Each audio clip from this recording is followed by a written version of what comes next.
A New Earth is not simply a book about spiritual awakening. It is a direct invitation to dissolve the ego and step into a higher state of consciousness, not as a distant goal, but as a present moment possibility. Eckhart Tolle doesn't speak from theory. He transmits an energetic frequency through his words. The book is not meant to be consumed intellectually. It is meant to be felt. He begins with a powerful observation. Most of human history has been shaped by the unconscious actions of the ego. The wars, the cruelty, the cycles of fear, the endless hunger for more, are all symptoms of a false identity rooted in separation. The ego says, I am what I have. I am what I do. I am what others think of me. And in that illusion, humanity has created suffering on both personal and collective levels. Tolle explains that the ego is not just arrogance or pride.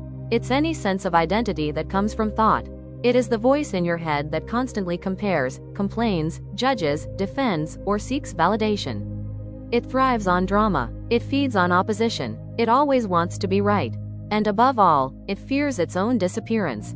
The central premise of A New Earth is this: suffering is not caused by life events. Suffering is caused by identification with the ego's interpretation of those events. In other words, pain is real, but suffering is optional. When we stop resisting the present moment, when we stop feeding stories of identity, we begin to access the formless dimension within us. That is presence. That is awareness. That is the beginning of freedom. Tolle breaks down this transformation through several key shifts. First, there is the shift from unconscious to conscious living. Most people live in a state of automatic reactivity. Something happens, they react. A thought appears, they believe it. An emotion arises, they get swept away. But consciousness is the space in which those thoughts and emotions are seen, not followed. It is the silent witness behind the noise. Second, Tolle explores the egoic structures we've built around form, roles, possessions, opinions, national identity, religious labels. He explains that none of these are wrong, but they become problematic when we derive our sense of self from them. When identity is attached to form, we live in fear of loss. When identity is grounded in awareness, we experience peace that cannot be shaken. He introduces the concept of the pain body, an energetic residue of old emotional pain that lives within many people.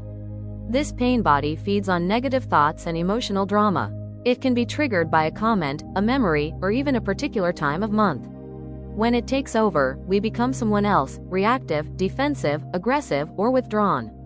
The way to dissolve the pain body is not to fight it, but to observe it. Awareness is the light in which darkness cannot survive. Another key teaching is the art of surrender, not in the sense of giving up, but in the sense of yielding to the isness of the present moment.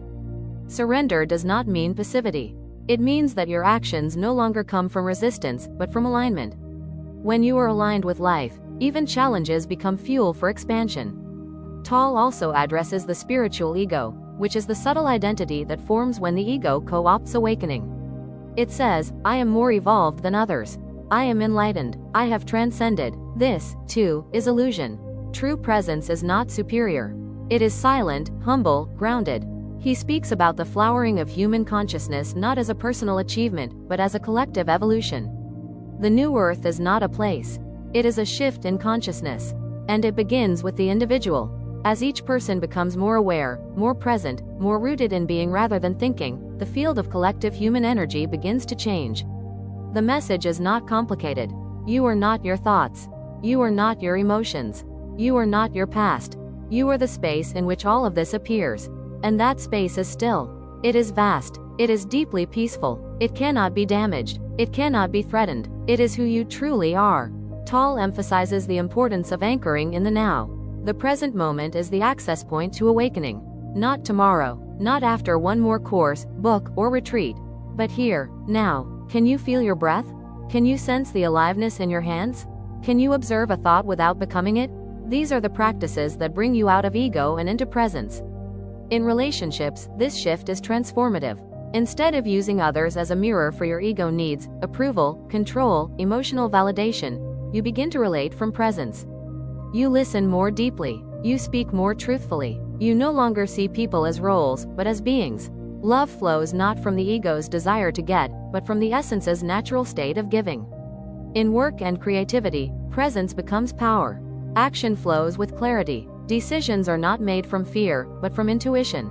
You no longer need to hustle for worthiness. You express what is true through you, and allow life to meet you there. The new earth is not a future destination.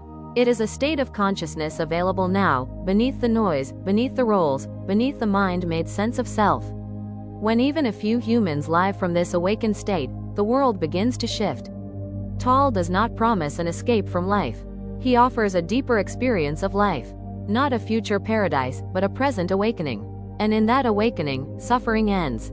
Conflict dissolves, and a quiet joy rises, not because everything is perfect, but because you are no longer resisting what is. A new earth invites you to stop seeking and start seeing. To stop striving and start being. To drop the question, who am I? And rest in the silence that remains. That silence is who you are. And in that awareness, the new earth begins.